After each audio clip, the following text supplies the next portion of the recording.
Bismillahirrahmanirrahim. Assalamualaikum warahmatullahi wabarakatuh.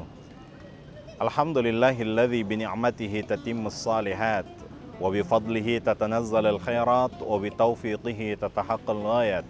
Assalatu wassalamu ala nabiyyina Muhammadin sayyidis sadat wa ala alihi wa ashabihi nujumin nayyirat, amma ba'd.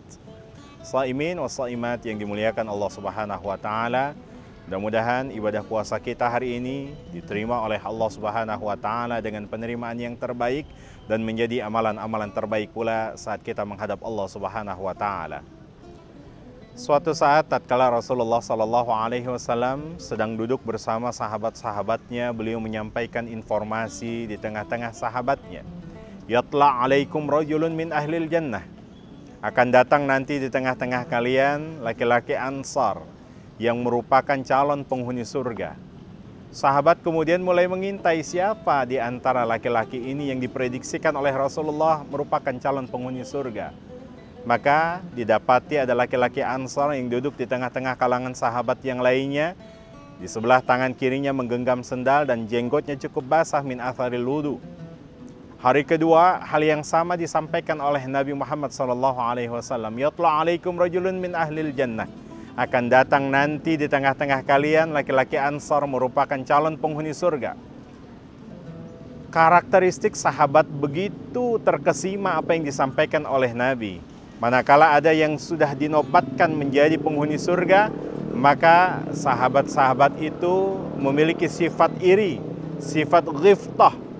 Yang mana sifat iri itu perlu kita tiru, atau sifat ghiftah itu perlu kita tanamkan pada diri kita.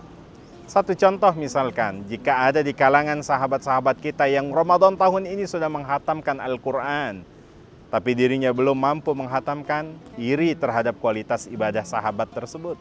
Begitupun sahabat-sahabat yang lainnya.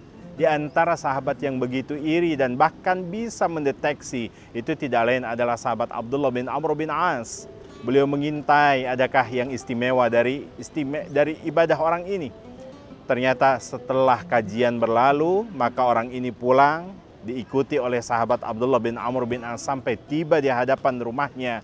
Ternyata sahabat Abdullah bin Amr bin As kemudian meminta kepada orang rajulan Ansar tadi, Ismah li ya sayyidi an abita fi baitika hatta salasata ayamin wa layalin. Tuan, izinkan saya untuk bisa bermalam di rumah Anda sampai 3 hari 3 malam lamanya.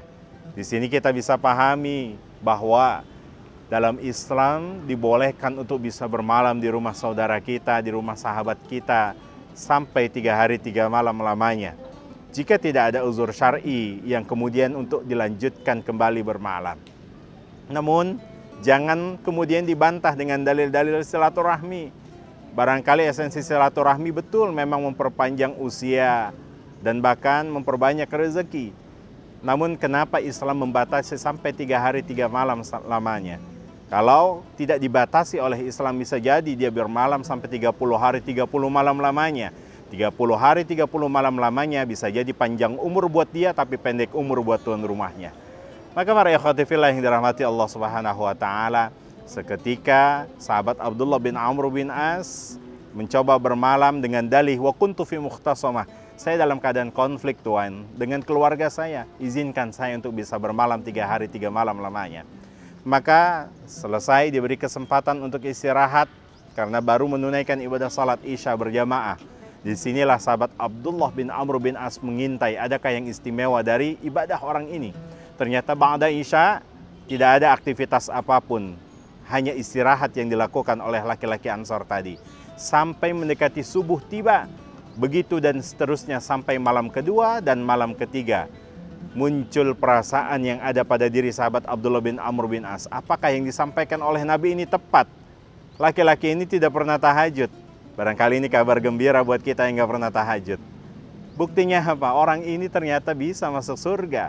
Namun jangan hanya dipotong dengan setengah hadis ini, tapi lanjutan hadis ini begitu panjang yang kemudian sahabat Abdullah bin Amr bin As meyakinkan dirinya apa yang disampaikan oleh Nabi Shadiqul Masduq, tepat sasaran jika berbicara urusan akhirat. Maka karena sudah 3 hari 3 malam lamanya, sahabat Abdullah bin Amr bin As kemudian beliau izin pamit.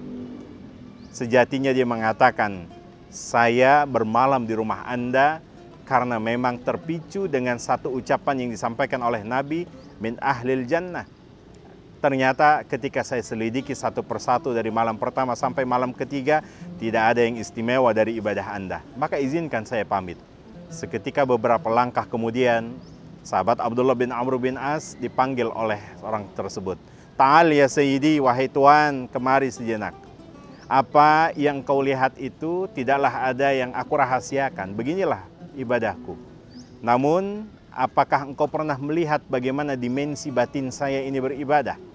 Bagaimana tidak timbul kebencian pada diri saya, hasad, iri, dengki, bahkan sampai hasut. Begitulah dimensi batin saya, senantiasa beribadah. Bahkan sebelum tidur saya beristighfar untuk diri saya dan mengistighfarkan orang lain, sekalipun orang lain itu sudah berbuat zalim terhadap diri saya.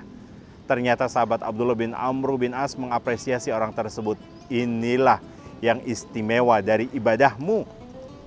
Maka tidak salah Nabi kemudian mengatakan, idza salahat salahal jasadu kulluh.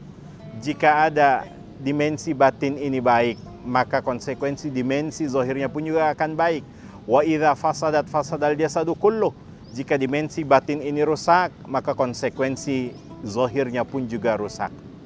Dari kisah ini ayuhal ikhwah, kita akan bisa dapatkan bahwa ternyata dalam ibadah itu memiliki dua dimensi. Ada dimensi zahir, ada dimensi batin. Di mana dimensi batin inilah di bulan Ramadan perlu kita perbaiki kembali. Dimensi batin inilah yang mana menjadi identitas bagi seorang muslim, karakter dari orang-orang yang bertakwa. Dari sekian banyak sosial, barangkali manusia itu bisa dinilai dengan kekayaannya dan yang lainnya.